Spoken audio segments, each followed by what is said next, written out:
On Saturday, August 10, 2025, a familiar royal face quietly stepped back into the spotlight, and not for a grand event or a public speech. Prince Andrew, often kept out of the public eye, suddenly appeared and people noticed. It wasn't a loud comeback. No cameras flashing on a red carpet. Just a quiet, unexpected sighting that got everyone talking. In the middle of royal controversies and personal silence, this was enough to spark new questions. After staying out of sight for days, Prince Andrew finally showed up. People saw him driving himself into Windsor Castle. For someone we hardly see in public anymore, it was a rare moment. He'd been quiet at Royal Lodge for almost a week. So when he appeared, behind the wheel and looking calm, it caught attention. Some said he looked serious, maybe even careful. Just a few days before Prince Andrew's Windsor sighting, a new royal biography hit the shelves, The Rise and Fall of the House of York by author Nigel Cawthorne.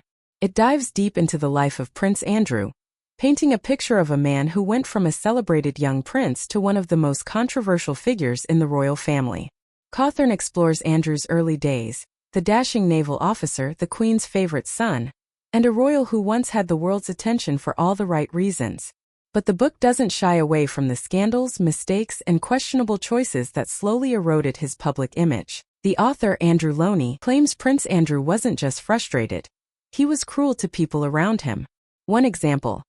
During a horseback ride, he supposedly exploded at builders installing speed bumps outside his home, screaming expletives.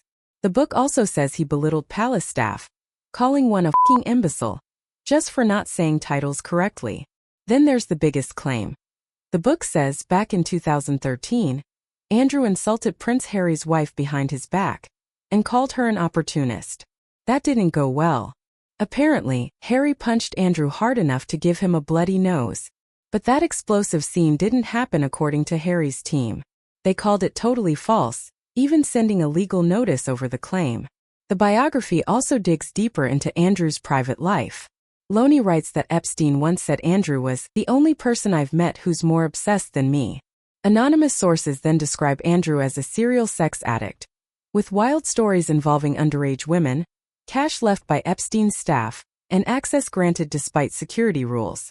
By early 2020, Prince Andrew's world changed forever. The pressure from the public and the media was at its highest. People were demanding answers, and the royal family knew something had to be done. In November 2019, Andrew had given a now infamous interview to the BBC's Newsnight. He tried to defend himself, but instead it made things worse.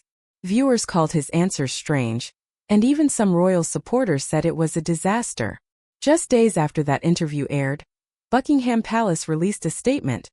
Prince Andrew would be stepping back from public duties for the foreseeable future. This meant no more royal events, no official trips, and no public role on behalf of the Queen.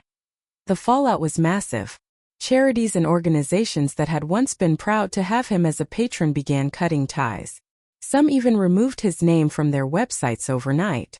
For someone born into the heart of the monarchy, it was a shocking fall from grace. The man who once stood beside his mother at state banquets and represented Britain overseas was now living a far quieter, more private life, and the royal family made sure the spotlight stayed far away from him.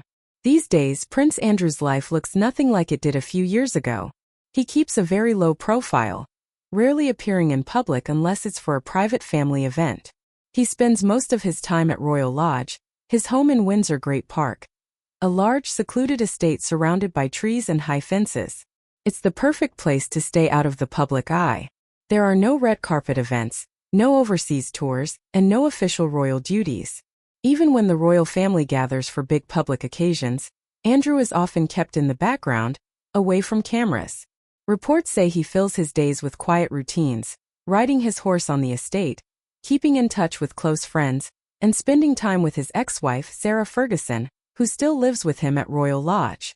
While the palace never talks about him publicly, one thing is clear. His royal life as the public once knew it is over. Prince Andrew now exists on the very edge of the monarchy, still a member of the family, but far removed from the spotlight. While Prince Andrew rarely speaks publicly, those close to him have hinted at what truly weighs on his mind. It's not just the loss of royal duties or the end of his public life. It's the way his name has been permanently linked to scandal. Sources say Andrew believes his side of the story hasn't been fully heard, and that public opinion was shaped long before he could defend himself. That feeling of being silenced, of having no platform to clear his name, reportedly frustrates him more than anything else. He's also said to be deeply aware that his daughters, Princess Beatrice and Princess Eugenie, have been affected. Whether he ever steps back into the public eye, or spends the rest of his life away from it, remains uncertain. Please like, subscribe, and tell us what you think in the comments.